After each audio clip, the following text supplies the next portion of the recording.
Hello friends, welcome back to the new video. In this video guys, we are going to talk about how to change pattern in our Realme phone. Guys, you want to change your pattern, so guys you can change. And guys, now let's see how to change pattern in Realme phone. In this video guys, I am going to show you.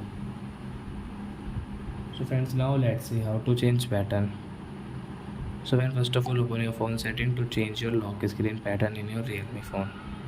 Guys, password and biometric setting, lock screen password, and guys draw your pattern.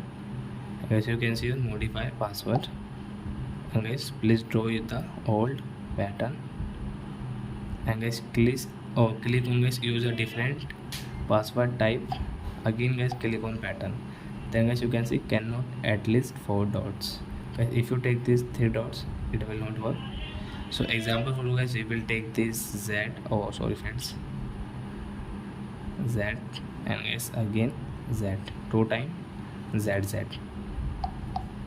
And guys now you can see pattern has changed or not. So you can see guys this wrong pattern.